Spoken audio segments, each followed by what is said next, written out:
have been expecting 3 speakers today, as you have seen on adverts, but I'm not finding the third one, my sister Cecilia. So we are trying to locate her. I believe she will find us only introducing herself. My colleague is calling her to follow up on whether she has troubles to connect or there is anything else which is denying her being with us here today. Importantly, she promised, and we are really expecting her to be part of this conversation today. As I indicated on the chat, kindly write your name and your email address. You may also wish to tell us which organization are you representing or working with, because this will be very important for us to include you in our network of partners with whom we share information and with whom we create dialogue around issues of importance and issues of our urgency for our communities. My name is Stigmata Tenga. I will be moderating this session today. And I would quickly wish to tell you a little bit about the purpose for this session. One, we have seen a growing involvement and influence of women in philanthropy. And we know that so many women are involved in philanthropy and various philanthropic activities, but the statistics does not tell us that and does not give us evidence of what we see and what we know. And we also believe that the women are feeding the communities, women are supporting the livelihood of our communities and our own households, but really the reflection of wealth in the continent does not put women at the center. We always see the list of Forbes list of the wealthy people, but women are never at the center of it.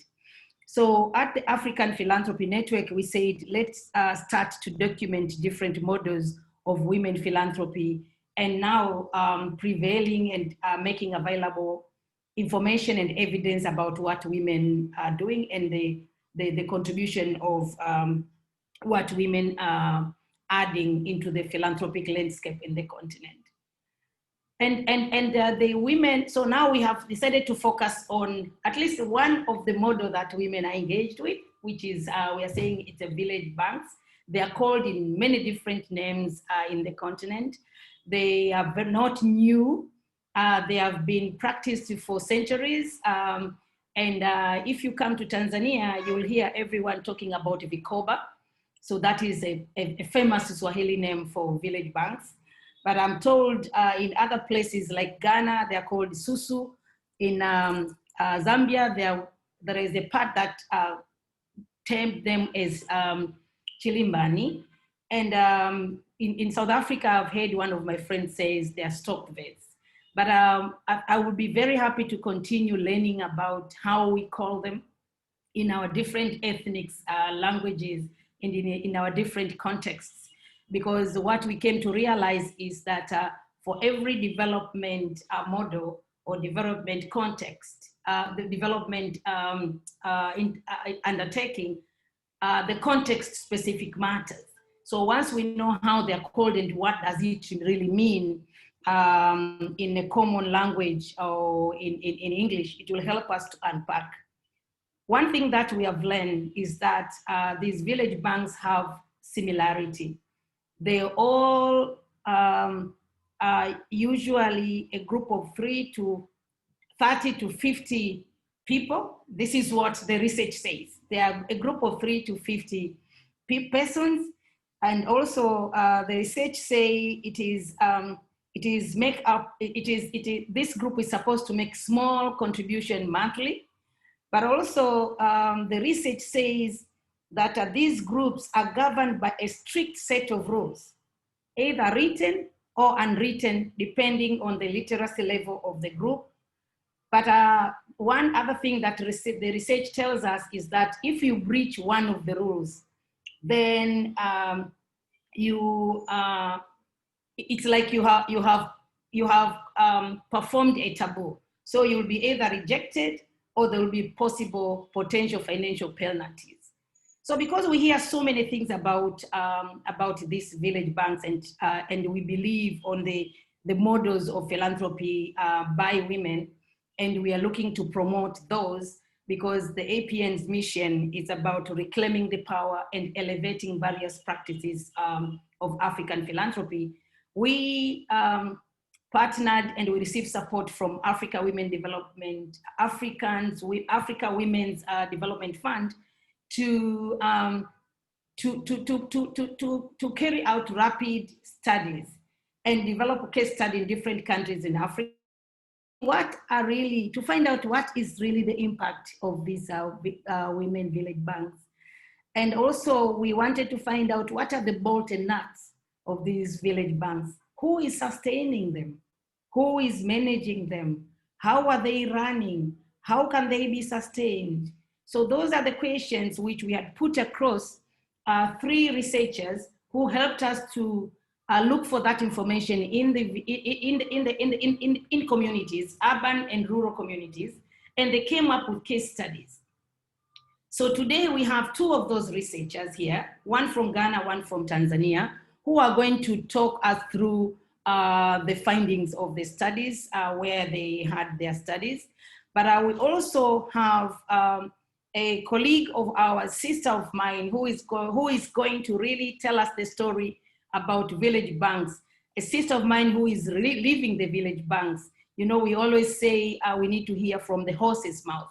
So she will also come and share with us what is it that she understands, what is it that she experiences, along with all those village banks in Zambia.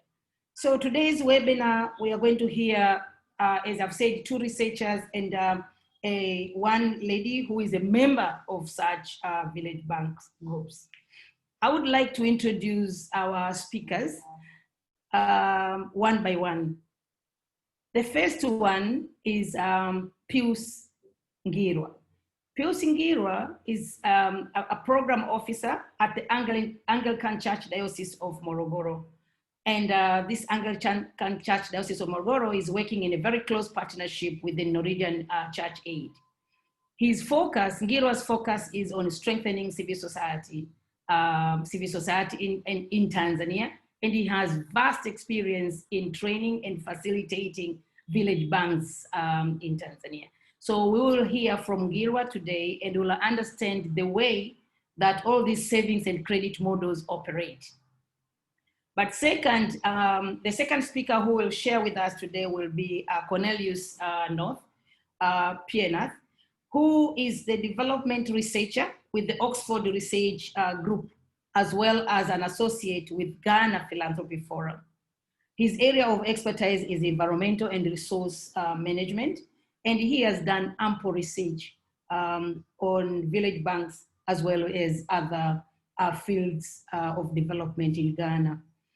Cornelius will offer insight into conducting research on these generally under-researched savings and credit group. And the third speaker will be my sister, Cecilia Zimba. Cecilia is a chartered accountant, a fellow member of both Association of Chartered Certified Accountants in Zambia and the Zambia Institute of Chartered Accountants. But she has intensive experience in business leadership, as well as organizational development and strategic management.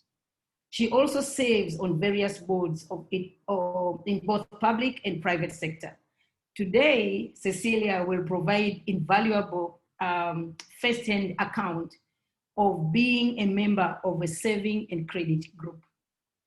So without further ado, I would only wish to tell you a few things which will help us to conduct ourselves. One, try to your level best to mute yourself when you are not speaking, but when you want to ask a question or to speak, kindly unmute. Kindly use the chat to ask your questions, to share your experiences, but also to write your name, your email address, and your organization if you are attending our webinars for the first time. And third, I would like to let you know that we are recording all these conversations and they are live streamed via Facebook. So a Facebook link is shared on the chat already, but we are going to be able to share the recording with all of you who are attending here today. Third, I would like to welcome you to use your social media, Twitters and Instagram and any other social media tool you like to use, if it's a WhatsApp, to communicate widely about what are the new lessons you're going to hear from this conversation. This is one of the conversations we are carrying along around the savings and credit groups. I believe it will be one of the start off, and I believe that we are going to learn more about what issues should be brought in dialogue so that we can all engage, so that we can all better understand and engage better with such groups.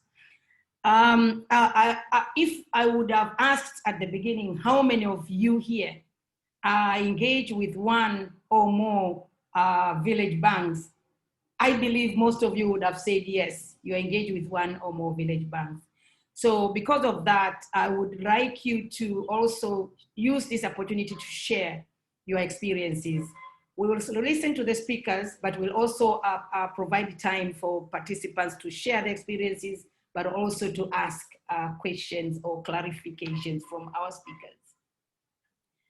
Without further ado, allow me to welcome our first speaker, who is Mr. Pius Ngira, to start off the discussion on research. Pius Ngira, I would like to ask you to let us know, how does the village bank model work? How does it work? You are welcome, Mr. Pius.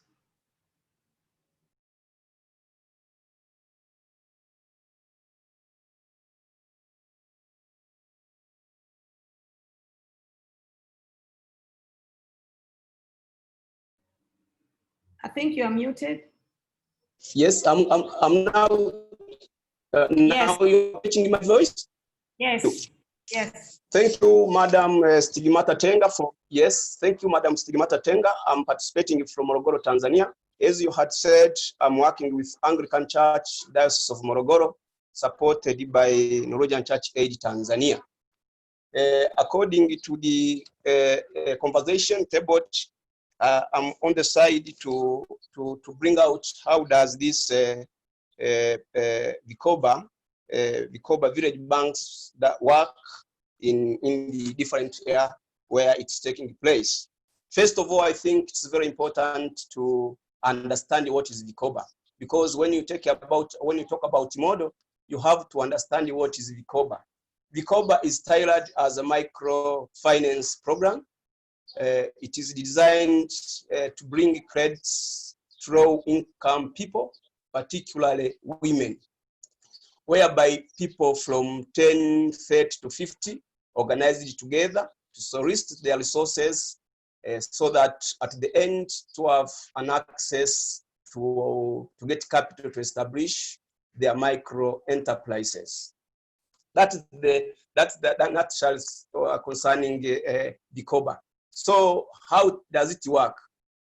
As we know that Vikoba has an historical background, and it has been worked through a democratic way of functioning. Vikoba has its historical background from 1991 in Niger, where it started to mobilize women to accumulate their resources to solve their social problems, social challenges. But after that, spread over in Africa, particularly in Tanzania. Here in Tanzania, Vikoba has been facilitated by different partners. As we in Morogoro, we are being supported by Norwegian Church Aid and Ayara Vikoba. But today I am going to talk in general how does it work in comparing with other Vikoba in Africa and particularly in Tanzania. Here in Tanzania, Vikoba has different phases from the time of mobilization up to the development stage. We have got 3 stages before starting to implement Vikoba. First stage is where we call introductory stage, whereby a promoter or other people who were supposed to facilitate these groups go at a particular area to mobilize people to form groups, or to start with groups, especially groups of women, and then they start to take over to do their normal, their daily functionings concerning Vikoba. But we have the second stage, what we call deeper learning stage, is where now Vikoba have to be facilitated, have to be capacitated from how to organize Vikoba, how to manage Vikoba, how to undergo various stipulated functionings. But as we know that within Vikoba, there is some regulations, there are some norms which lead the Vikoba to perform well. So at deeper learning stage is where members of the of Vikoba get informed about the norms, about the rules, about regulations on how to manage this Vikoba up to the time when they start to borrow or to get loans for establishing their enterprise, their micro enterprises. And then we have the third stage, where we call a development stage. At this stage is where the group are left to their own business, but when they need assistance, any facilitator, they have to come and to solve if they're under some issue to solve, but they are now free to do their own business at this third stage. So as I said, that Vikoba has its own dynamic, compared with other groups who are facilitating development in particular area. Hello, Madam Stigmata. Hello. Yes, we can hear you. We can hear you. We can hear you. Loud. Very clear. Yes. Yes. So Vikoba here in Tanzania, as I said, that when from the first time when the women or other societies getting together to start Vikoba, they have got from one day, from day one up to 12 weeks, they start to organize themselves, solicit their resources, so that after 12 weeks is where they start to borrow, to get loans to go and to establish their enterprises. And within this period, when they before starting to borrow, they have been capacitated on how to manage their groups, on how to do the particular, to do variety, meaning to develop the different plans, business plans, on how depending on what they're expecting to do after getting some loans from her group. And within this period of 12 weeks is where the members of the group get information on how to what to do and what not to do, so that to make the sustainability of these groups for this for group, because themselves they have been organized to establish a different micro enterprises. So Vikoba is democratic, as I said before. Vikoba has a well-established leadership within the Vikoba. The Vikoba doesn't work without leaders. So they elect their leaders from the first, within these 12 weeks before starting with borrow or starting to get loans from their Vikoba. They elect chairpersons, they elect secretary, they elect the treasurer, they elect 3 keepers, and they elect 2 people for counting their money. So you see how this Vikoba is always working much more democratic, because this Vikoba, they work transparently. Everything what they do, that should be open to each member of the group.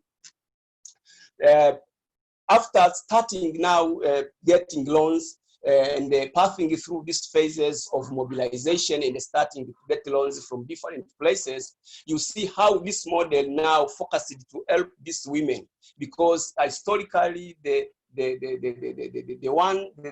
segment which are suffered from economic injustice are the women's. That's what we call, that's the economic vulnerables, that they supposed they take their own struggle to accumulate their resources, so at the end of the day to be capable to manage to establish their own enterprises, so that to save their families and the community at large.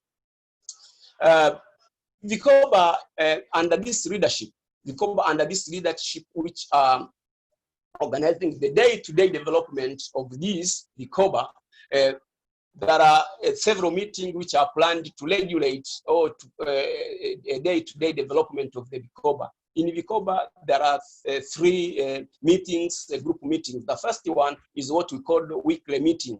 Weekly meeting is the meeting where the members of the group always buy shares, discuss their issues, and solve some issues which undergoing within the group. That's what we call the weekly meeting. But we had what we call a specific meeting, special meeting, where there is some issues which need to be discussed before the annual meeting. The chairperson of the group and the readers, they call that what called a specific meeting to discuss their issue. And we have what we call the annual meeting. The annual meeting is where the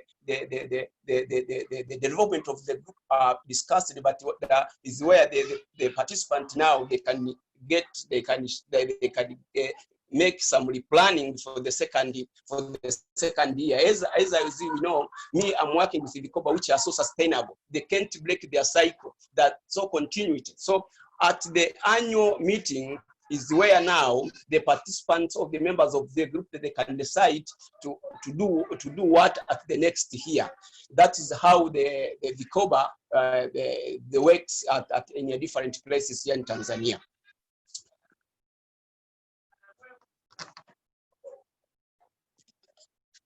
Are you done for now? Yes. Oh, thank you so very much. So for those colleagues who are coming now, we have had an introduction on how does the village bank savings, village banks or village savings and credit works from an experienced facilitator and trainer who is supporting the growth of those groups in Tanzania. And in Tanzania, as I mentioned at the beginning, the village savings and the credit groups are known as Vikoba. That is the Kiswahili name for the savings and credit groups by way here in Tanzania. Thank you for letting us know that and confirm that there are governance structures and there are some strict rules that need to be followed and abide for, and the cycle that has to be abide for around the operationalization of Vikoba. We'll come back to you, and kindly stay tuned for any questions which will arise along with what you have shared with us. Now allow me to invite the second speaker, Collins. Cornelius from Ghana. Cornelius is going to tell us about the challenges. First of all, Cornelius conducted a rapid research on the savings and credit groups. So the question that I wanted you to respond for us, Cornelius, is what were the main challenges encountered when doing research on savings and credit groups? And what have been the benefits, and what were the challenges for you as a researcher? Welcome, Cornelius.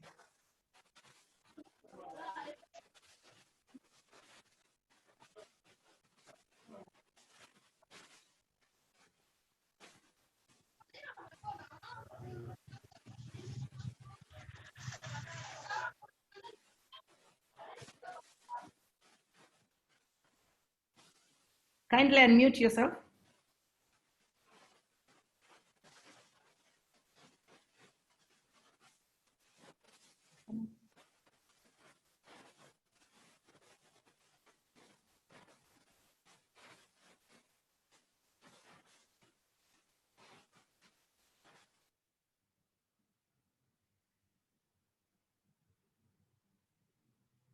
Now you have muted yourself. Can you unmute?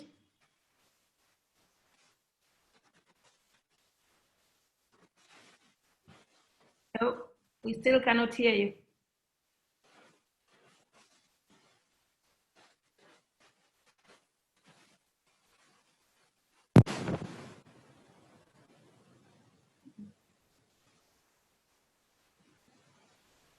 No.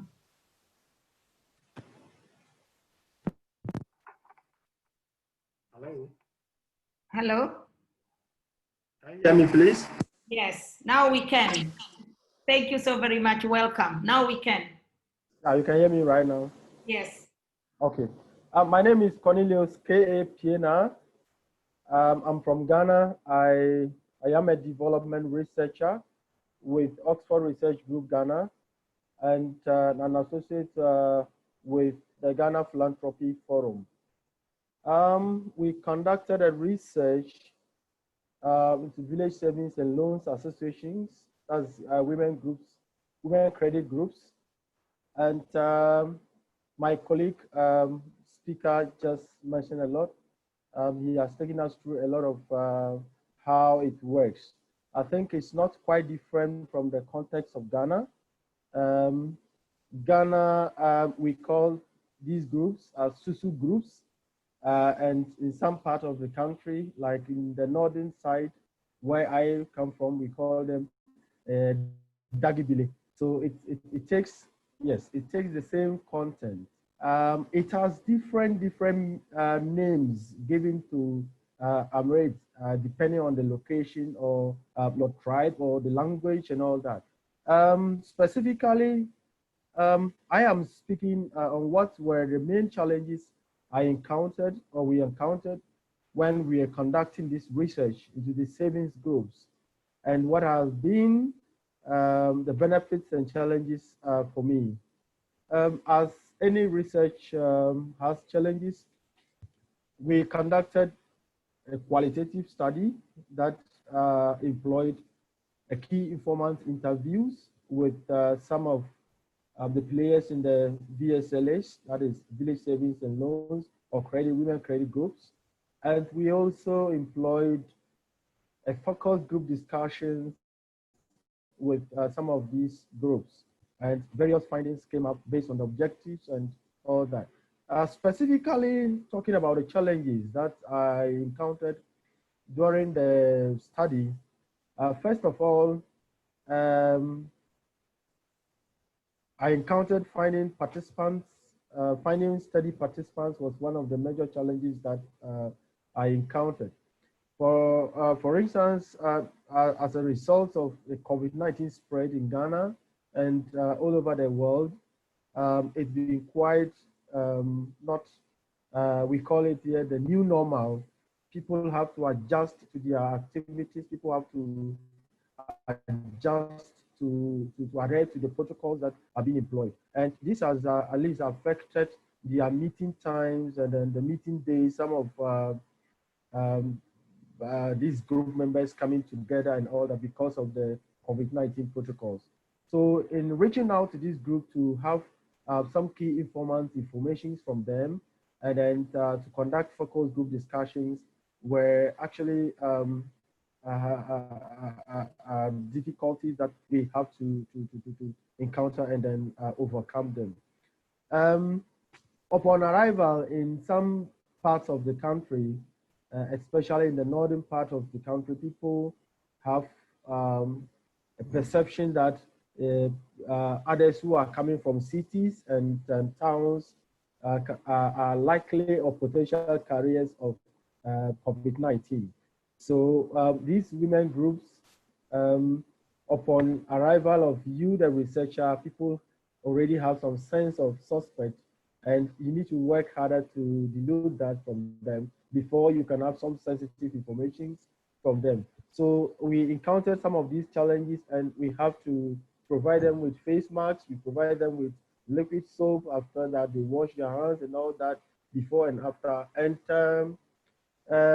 just to boost their confidence level that coming from some part of the country to the other, you are not carrying the virus. And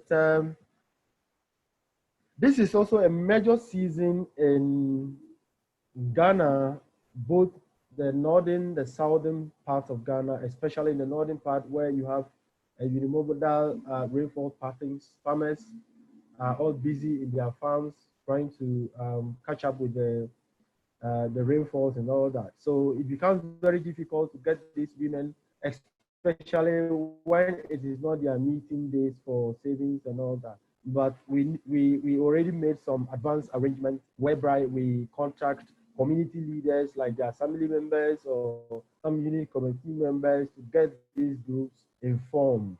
And upon the information that they receive, they have to give us some time for these interviews to be conducted. So getting all that done was actually quite challenging. They have to give some time from their work, their farm work, to have time with us for the interviews.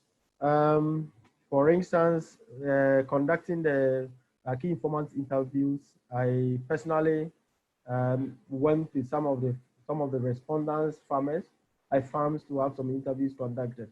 I remembered in some of my key findings on key informant interviews, I was with a lady who raised a moringa farm through the share out of the savings that she has been making with her group. And then she was with a laborer during the interview on the farm. So some of them you have to trace them to their farms to get some information from them. So all this had some little challenges coming on some of the informations we had. And also in Ghana, the women savings groups, some call it the Susu or the Dagibile, all of these, there is this perception that the members have, because some of these groups are self-formed village savings groups. The community members mobilize themselves to get into these groups, and others are being sponsored or supported by non-governmental organizations. There is some kind of difference in the mode of operations. For instance, those that are governed by the non-governmental organizations are quite very unique in the kind of the operations they have as compared to those that are self-organized groups. So because we did some kind of comparisons to see taking responses from both sides. And there is this perception that which was counted as a challenge we encountered, because some of these groups already have a perception that you, the researcher coming, you are coming to give them something. You are coming to give them either a form of support in cash or to support their activities in other things.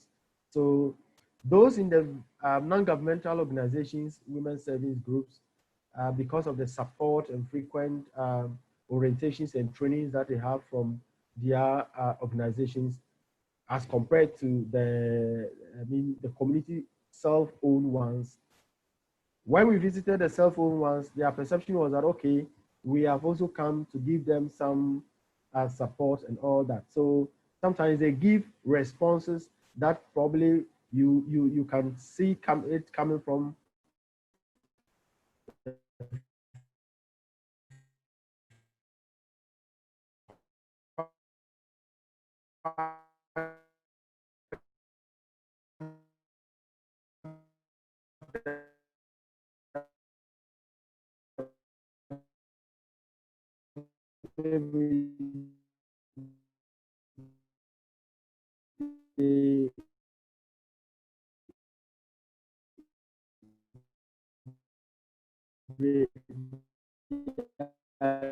tending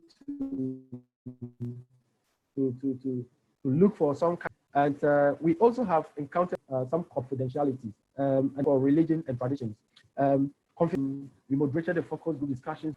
Yet there are some other, we left the grounds, some respondents still pour light on some of the issues that as VSLAs or as women serving groups or SUSU or Dagibile that they encounter in terms of the benefits, in terms of how it's governed, in terms of how COVID-19 pandemic has hit their groups and all that. So there is this kind of realization that I came across in that some people still have some confidential information that could have been shared during the focus group discussions, but they couldn't share it out to us. And they have to do that later by reaching out to me. There is also a behavioral change communication activity that we encountered as a challenge to the research. There is a growing trend of the NGOs in especially the northern part of Ghana. Some NGOs have some form of different support that they give to these women in VSLAs and other groups. So they already have a perception that researchers or non-governmental organizations or government politicians and all that should be able to assist them directly with some kind of resources. So there is this perception that is growing in that some will have to give responses that are quite looking at demands and all that. If you don't moderate it so well, you end up getting responses that are at least manipulated for other resources instead of your objectives that you are looking at. So generally, we learned a lot of things out of this, and then we're able to put our research together. We had so many benefits from them because there was a good personal relationship. We interacted and shared ideas that were met during, on our objectives for this study. So on this note, I think I will leave it here. And once the discussion is still going on, I'll share more light alongside as we move on. Thank you. Thank you very much, Cornelius. There is a point where we were losing you for a bit, but I think we have been able to capture a lot of what you wanted to share with us. And thank you for sharing with us the challenges you have faced in the field, and also for highlighting the potential practices which may really not be very supportive to the VSLAs, as you call them in Ghana. You call them Village Savings and Loans Association. That is the common name, I think, through the continent. And also, you have been able to tell us the challenges you faced due to COVID-19. It is true, we had to conduct this study during the COVID-19. It was like the first big wave was ending, but still COVID-19 was perceived to be an urban phenomenon. So that most of our researchers also faced that. I believe we will also come back to you and learn more from what you got from the field in line with what is it that you found to be very impactful through these groups. But before I continue that, I'll request that you you stay tuned for questions. There might be questions, but I'll welcome you back again to share some of what you found as impact from the village and from the groups. I would like now to welcome Cecilia Zimba. And before I do that, when she's joining us to come to the camera, I want to read one of the comments on in the chat, and this comment is coming from Christabel Ferry, a sister of mine from Southern Africa Trust. Christabel, and the comment is very informative discussion. A similar savings scheme can be replicated to support women, for example, cross-border traders. COVID-19 has significantly affected women in a cross-border trade. No income has been generated for recapitalize their business. No access to social insurance. A savings scheme could be a way of sustaining their business in the future and also provide some basic level of income security against similar pandemics. Thank you for that comment, Christabel. I would now like to invite our third speaker, Madam Cecilia Zimba.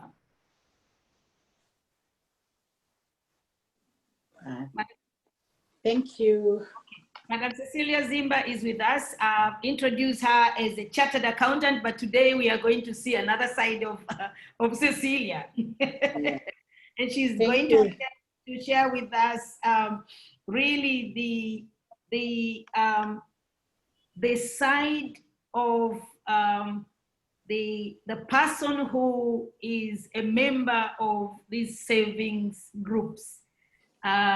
So we hear from the horse's mouth. Thank you, Cecilia, for joining us. Welcome, and we'll be very, very, very much happy to learn from you.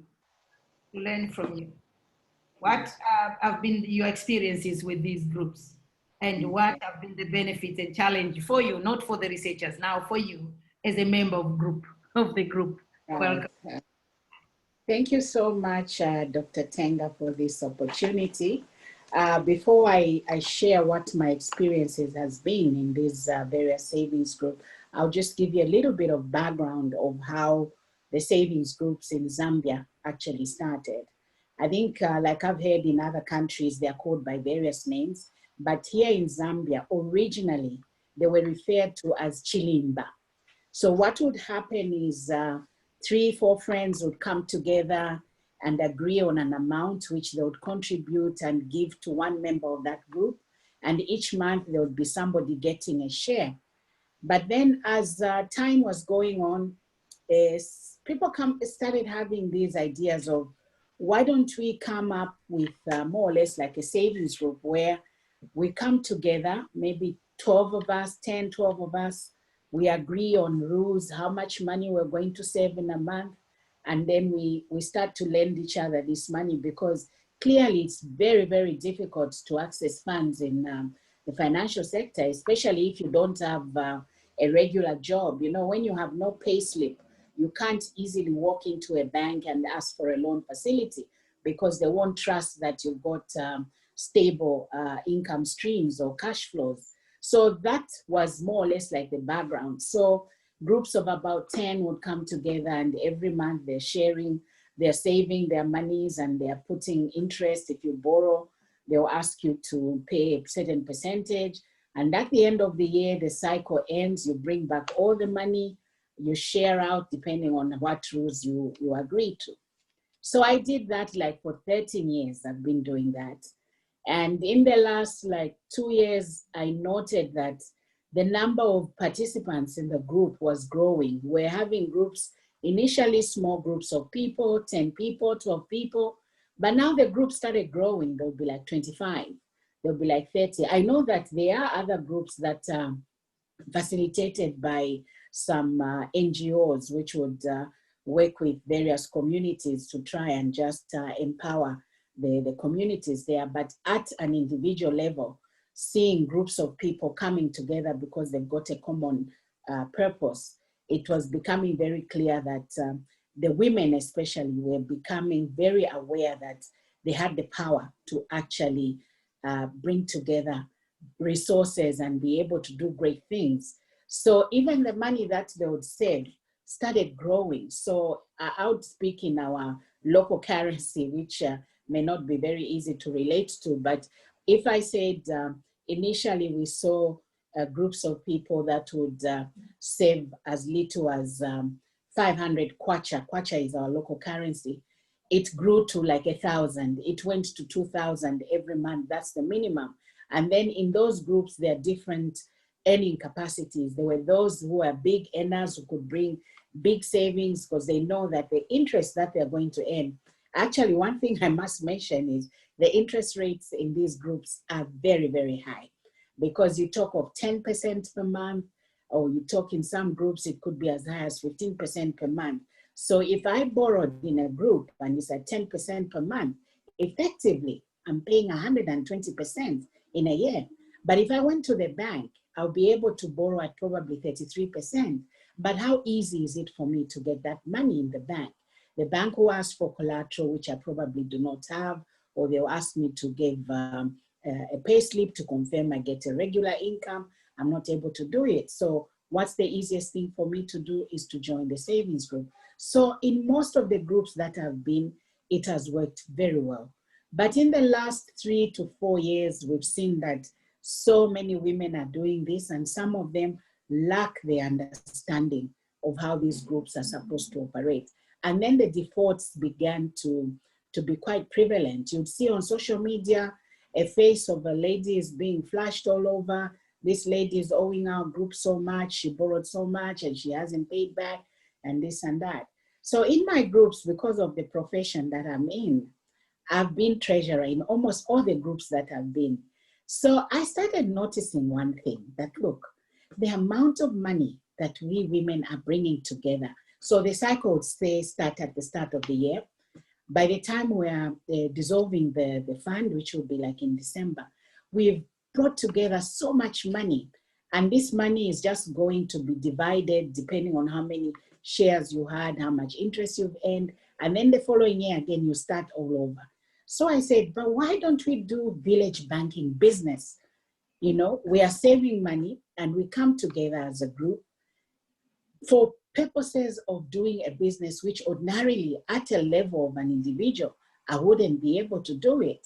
So last year, I started speaking to friends who were also already doing village banking of some sort here and there, that why don't we come up together and do a business as women that are able to save. So when we save, we have pressure every month of finding money. If you've borrowed, you have to find the money to pay back the group, because if you don't pay back the group, you're going to be penalized and all this. So why don't we instead have patient capital from our savings? Let's come together, put in money which will help us do a business, rather than us every month finding money to pay back loans. Let the business start to pay us dividends. I started looking at how companies like Airtel is organized. I'm saying, look, the owner of Airtel doesn't sit in the office.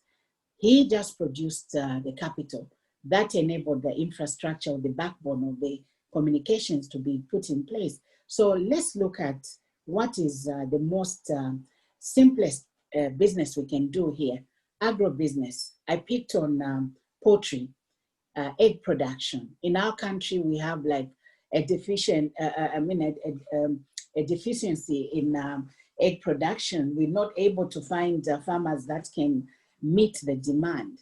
So I said, if I go out there as Cecilia, I want to start rearing eggs from point of lay. It would be very expensive, because a chicken that is ready to lay eggs is very expensive to buy. At the same time, if I go and say I'll buy a day-old chicken, which is going to lay eggs in 5 months' time, it will be very costly for me, because for 5 months, I'll have to feed it and receive no income. So what if we come together? This money that we've been saving, we save it for purposes of doing business as a group. Can't we make a difference in our lives? So we worked out a budget, came up with initial cost and everything.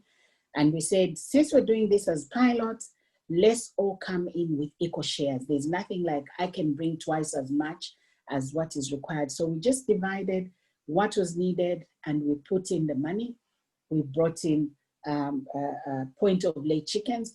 As I'm speaking right now, we are going to do our second, we're calling it our second batch, because we started with 5,000 birds, which is quite a lot looking at where we're starting from. This is like with no experience. We are able to do almost like 180 trays of eggs a day. We can't even meet the demand that is out there. And the idea is that we are now going to transform into registering a cooperative. And when the other women who usually get to, you know, news goes around, there's a group of women that is doing business together. When they started to hear this, I started getting calls. I think I'm getting calls almost every other week, where this group is saying, look, we are also tired of coming to save money, borrow, and then at the end of the day, we have stress of paying it back. We want to do business with in this same fashion. How can you help us set up? So I keep telling them, you need to hold on a little, because this model that we are using right now is still in pilot phase. But I've already seen that it has reached a stage whereby we can comfortably go out there, register, whether it's a limited company by shares, or it's a cooperative or a company limited by guarantee, we can still be able to make the difference. So at a personal level, what is it that I have benefited a lot? I wouldn't even begin to complete a list of things that I've done. I've had businesses alongside my consultancy. I do some businesses alongside it. I run a restaurant. I can say I'm in food industry. I run a restaurant, and I also do broilers, which are the opposite of the layers that I've just been explaining to you. I've been able to expand on my production, not because I've borrowed money from the bank, but I've been able to get easy access to loans in the savings groups that I'm in. I've been able to do my own personal advancements in terms of my own home improvements. I've been able to buy assets. There's land that is being sold here. I'm able to go on a Saturday, I borrow a substantial amount of money. Next day, I go and buy a property. I start developing it. And if I start to point that I got this from this savings group, you just wonder how many great things I've been able to do. My farm is more or less, it's not so much of a fully mechanized commercial farm, but step by step, I've been able to upgrade it. So initially, we didn't have a slaughterhouse. Now we have a slaughterhouse. We didn't have pluckers to help us pluck the chickens quickly. Right now, we are trying to enter the big store shops. So we're now trying to look at how best can we do our packaging. I'm doing a bit of research to find what would be the best solution, what would help me to preserve the chickens in such a way that the big chain stores are able to accept. Even the chilling or the cooling facilities, these don't come cheap. I have had opportunities of borrowing money from the bank, but the amount of work that you have to put into getting that facility, sometimes it's not worth it. It would be a small amount you need just to enable you fulfill a certain order, but you're asked, go and bring a business plan, go and bring this, go and bring that, and questions are endless and the turnaround time. But then when you look at the savings group, I simply now with COVID, of course, it has affected the way we do business, some positively, some negatively, but on the positive side, it has taught us that we can actually do all these things online. We're right now running with a new savings group, which we are calling the Virtual Savings Bank, whereby we just meet online, we do our transactions through the bank.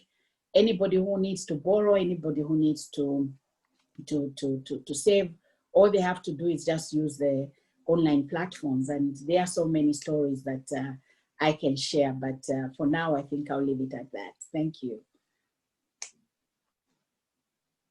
Thank you so very much, Sister Cecilia. That is the first-hand encounter from a member of the village savings and a credit group. Thank you so much for sharing that. So now I would like to see if there is any question from the group. Is there anyone who wants to ask a question from the group?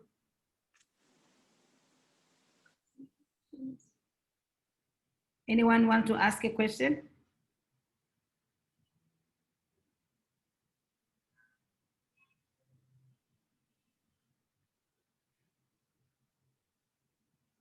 So while you are putting your questions together, I would like to ask Pius Ngirwa, then I'll ask Cornelius. You have had first-hand encounter from a member of these village loans and savings association, and you have heard about the benefits that have been accrued this far. My question to you will be, while in the field, what is it that the women you interviewed say they want to see done differently for the savings and credit and savings group to be even more impactful for them? Thank you for your question. Yeah. Yes. Our research revealed that women really want to see a kind of a scheme whereby they can extend their savings, like getting access to other financial credits like banks, and then some credit unions, and some higher levels of savings, so that they just don't have the credit boxes that they save in because of the risks that are associated to the boxes, like the stealing of boxes have been revealed as one of the challenges that some of these groups are facing. So they really want to see a kind of a scheme, a government scheme that can put them to more relevance, so that their savings can be more impactful. So these are some of the revelations that we have coming from the field.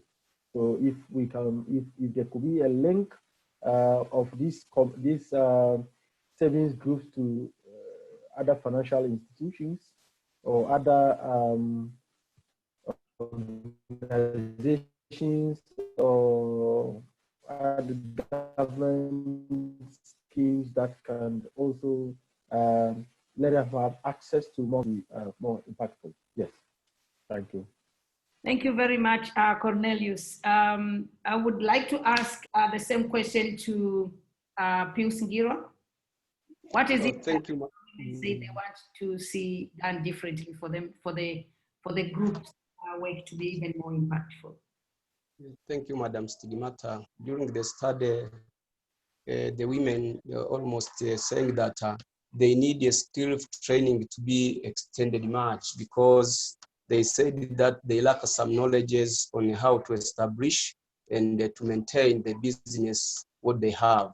They said that if they could have other organizations or other stakeholders to serve them to learn more on how to conduct business and to make it more profitable. And they said that during the time when some of them went to borrow some money, they use these loans for consumption, like to send their children to schools. But they failed if they borrowed to conduct a certain business, but they divert it to another business, to another issue. So they failed to have a project which are much more sustainable. So they said that they need to see other developing partners coming and saving them on that, capacitating them on the skills, on how to establish and to manage enterprises that have already started. But they said that because groups of women always sometimes work individually, they said that if they can be linked together, getting together to form an association, a very strong association, so that to have the common sound when they need to talk something, they needed to have the common sound, that the groups, a number of groups to be united together as associations, so that a number of other stakeholders they can come and talk with them for supporting them on other issues of development.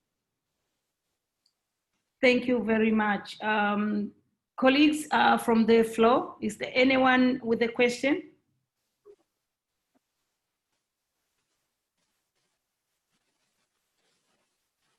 I'm not seeing hands.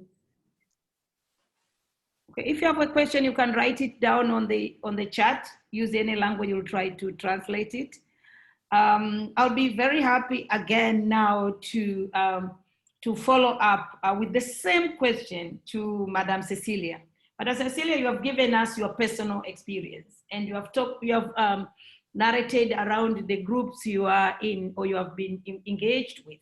My question to you will be, looking at all these other groups, leave along the groups where you're involved in, where you also provide leadership, what are the other issues which are very important to be in place for these savings groups to be even more impactful?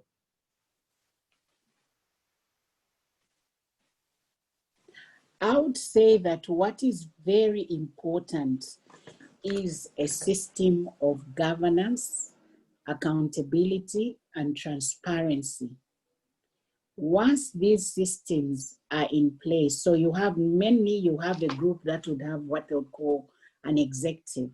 And that executive would have like a chairperson, a treasurer, a secretary. These are supposed to have systems that enable all the members fully understand the transactions that are happening each time they are transacting. Where I have noted that the groups have got conflicts and problems is where accountability is poor. It's only now that we're seeing more and more village banking groups using the bank. When you use the bank, it becomes a little bit more like a record that you can all kind of like trace and go through. But where you are having cash transactions, as most groups, most village banks are known for, it becomes very, very difficult if the group executive is not able to record and confirm the transactions that were there. So I would say those are the issues that are quite important: the governance structure and the system of accounting and a transparent way of showing all the transactions that are happening in that particular group. Thank you very much. So, colleagues, is there anyone who wants to ask? Because if you don't, I will ask. And if I will ask, my question would be on the eco treatment and eco benefit. Do we, all three of us, believe that these savings and these loans and the credit associations are beneficial for women at the grassroots, village level, grassroots level, as well as it is in urban and peri-urban areas? Is there any similarity in terms of the benefits that the groups get? Yeah. If you compare groups who are located very much in the rural area and those who are located in peri-urban or urban area, because I see us talking about access to banks and access to and our understanding is financial inclusion is still a very big issue in the continent, in the villages where there are no banks. What are the benefits at that level? I would be really happy to learn for a bit. So I don't know who would like to react to that. Okay. I can go first. Oh, okay. Go first, Cornelius. Okay.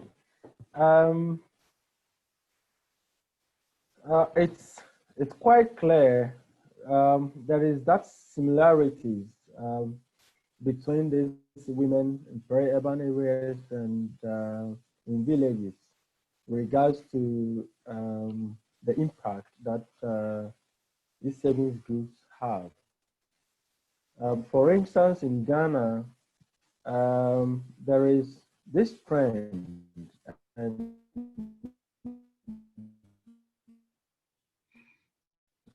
it cuts across Africa and it's in Ghana here, women who are in peri-urban areas or in the urban areas, the cities and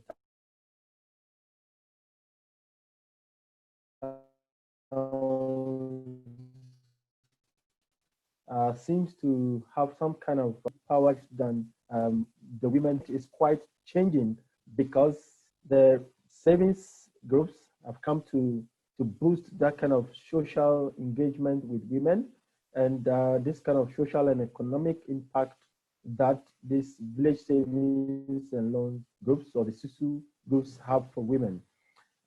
These women, some of them have been able to save some money through the activities, and they've been able to establish some kind of businesses that they also run in the villages, thereby giving them some kind of financial support. They have some financial assistance from the share house that they make, and then they use such monies to invest in other areas. That has quite raised their kind of social status to those other women who are in peri-urban areas.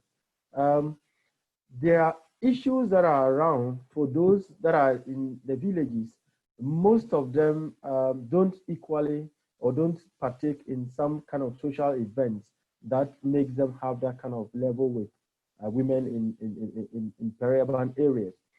For instance, in our research, I come across a woman that testified that in their community, then before they have these women savings and loans groups, before that, she was actually not recognized in terms of any other thing, but because of the activities that she has engaged herself into, she has been able to establish some Pito brewing shop. That is a local drink that she has been able to establish through the VSLA. And because of that, the business has expanded to the fact that she has also gotten some other people who are employed, and she pays them and have a lot of customers coming to her drinking spot all the time. And because of that, she's been offered a unit committee member in her community as part of their local decision governing bodies in the community. And she shared the story that because at first she was not recognized, no one could come to her to engage in some of these kind of social activities and all that. The impact that she has gotten from the VSLAs or the savings groups and has now empowered herself economically. And that's the more reason why she now commands some respect from people, from other colleague women and other men who has even offered her to lead a leadership role in her community. So this is impacting these women at the rural areas to also have some kind of measure to those other women who are in the peri-urban areas. So in light of this, this is what I can share a little about this. Thank you. Thank you very much, Cornelius. Pius, do you have anything to share? Yes, I can share. Yes. The impact of this model is more seen in the rural areas, because, you know, Vikoba is not just to borrow some money. Vikoba is just as a platform where women can share their experience, even to establish other form of life. You know that we have what we call a weekly meeting. A weekly meeting, all the members have to attend that meeting because there is a session for capacity building. If they are scheduled to have it on the board. But if you go in the rural and in the urban, you found that some of the members, they just send a share. They're not attending that meeting. So they fail to get what is taking place during the meeting. That's one. But two, in the rural areas like where we are doing now, we found that women, after borrowing that's a kind of some of that about that money, they can use in the other form, let's say, to establish agricultural activities in terms of, let's say, drip irrigation or whatever. But they don't participate on what we call the common business. But if you go to the urban, like say people are living in the same street, you found that if they want aimed to form a kind of business, all the streets that they can form the same business, because they don't have the knowledge on how to decide to do something differently. But if you go to the urban, you can find some of them keeping pottery, some of them participating on agriculture, some of them doing this and this. But in urban, you can find that all the women they participate on the uniform business. Okay, thank you so very much for sharing, Pius. Madam Cecilia, on the same question? Yes, what I can say as well is that there are lots of similarities.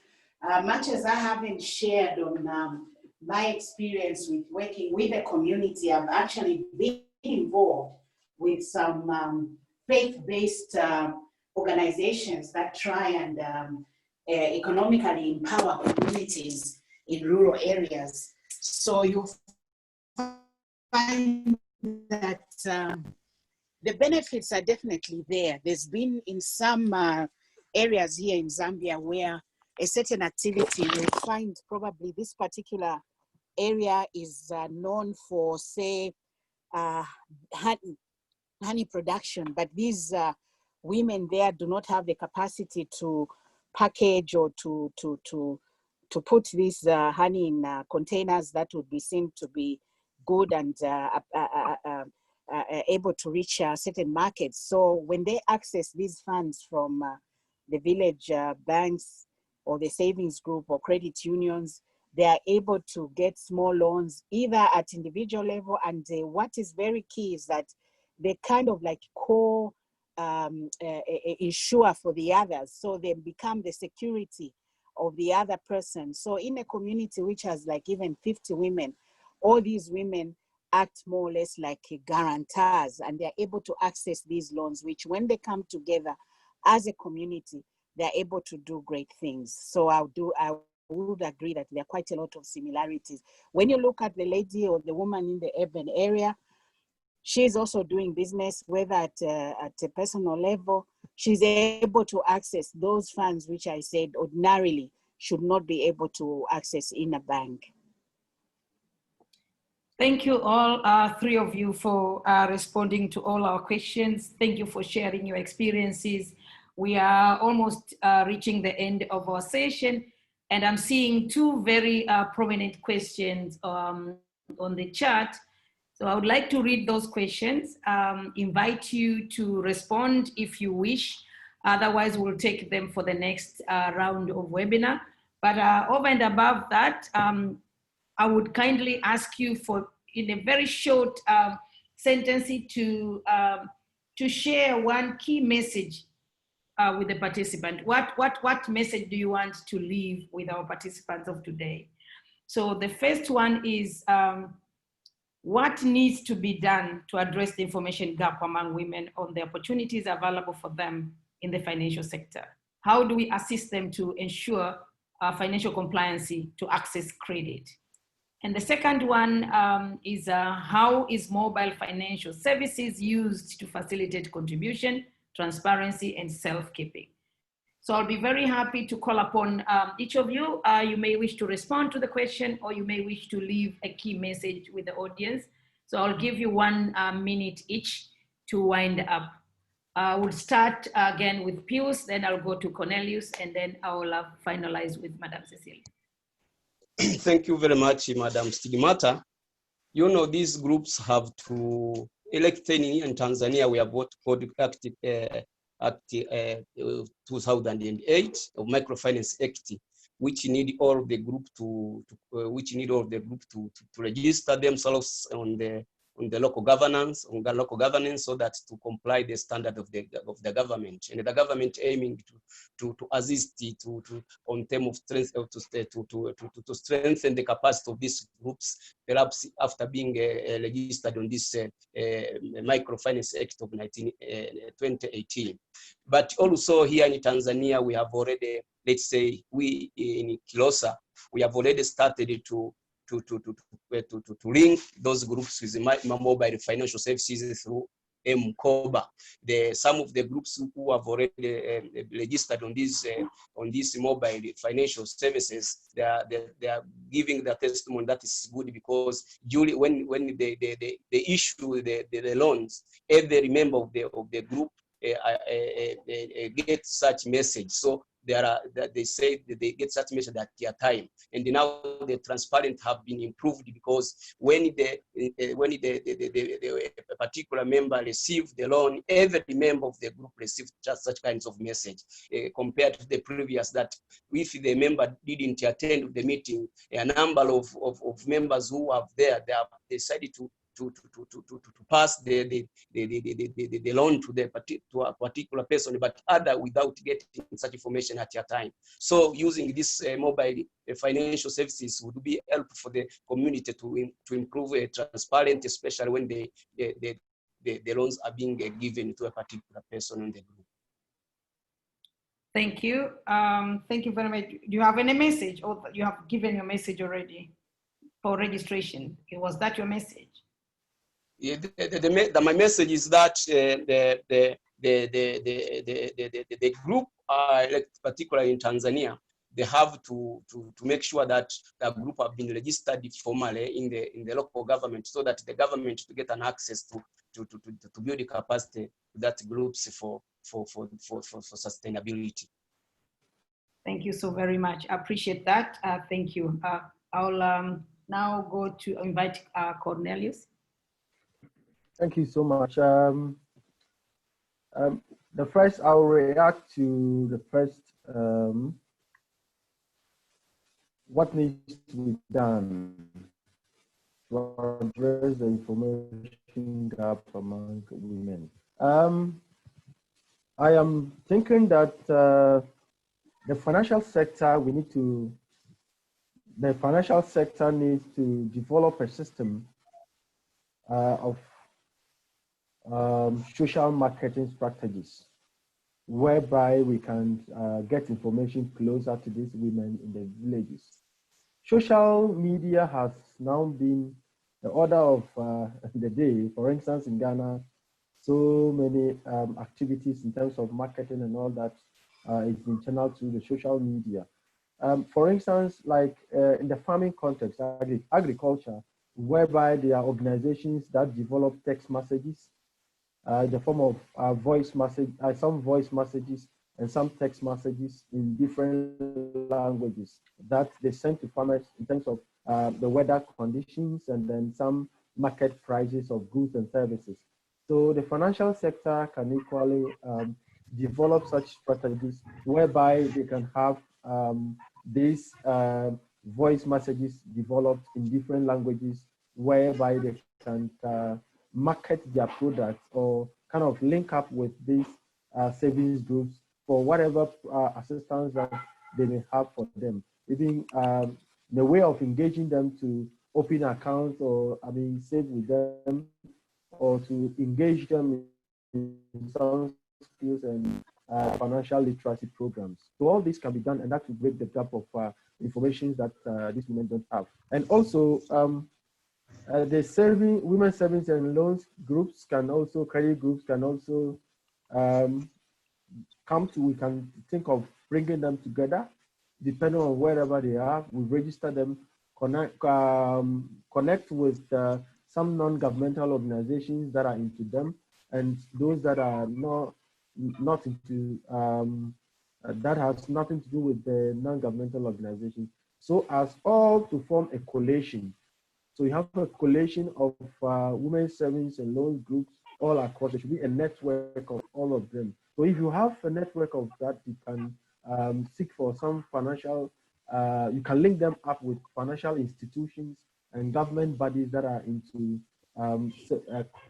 giving credit on some kind of support to these women to also boost up some activities that they are undertaking. So I'll wrap up by saying that we try to make a kind of a social marketing intervention for these women to have access to credit and loans and all that, and equally to form a coalition of all the women savings groups, so as we can have leaders, we can have all other representatives in some financial sectors, then we can have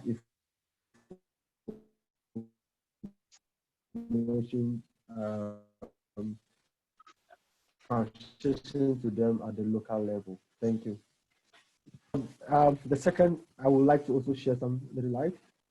How is mobile financing service used to facilitate contribution, transparency, and safekeeping?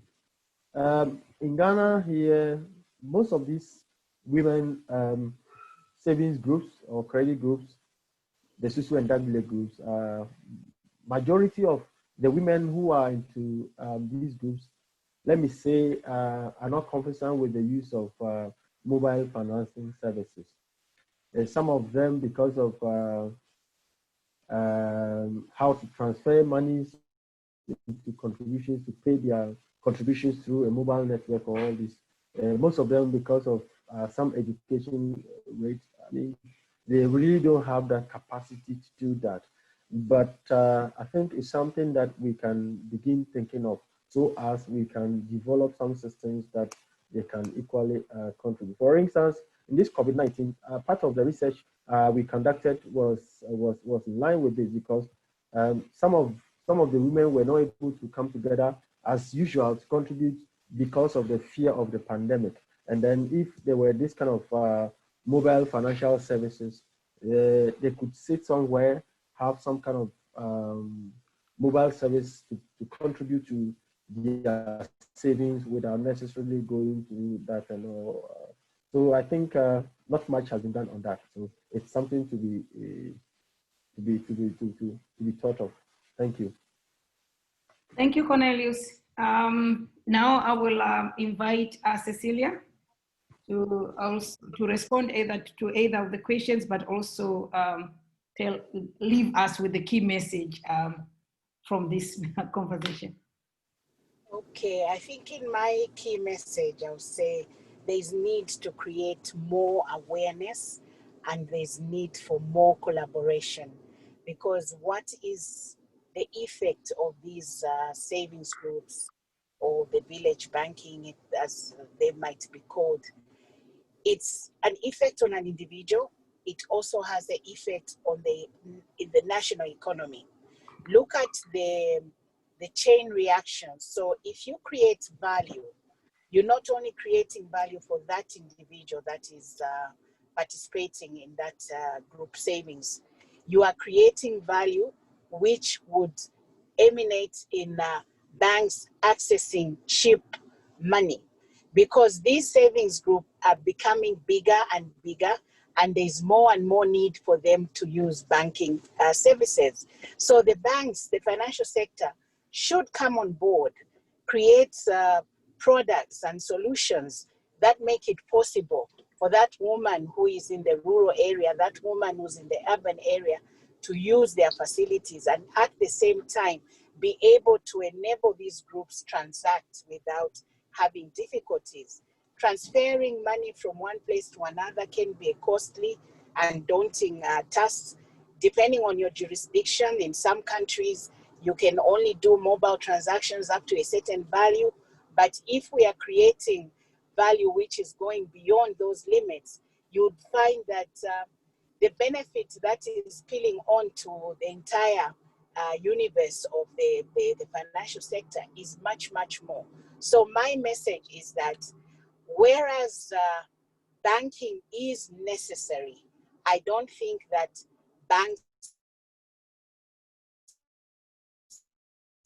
are a necessity. We are having these so-called village banks, saving groups, tells you that a bank is actually not a building as we are many used to.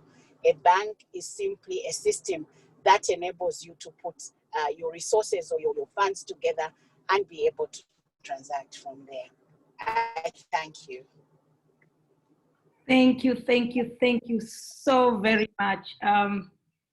Colleagues, participants, I want to start with you by thanking you for participating. Thank you for asking questions. Thank you for being here. I want to thank also our speakers for joining us, for sharing their experiences.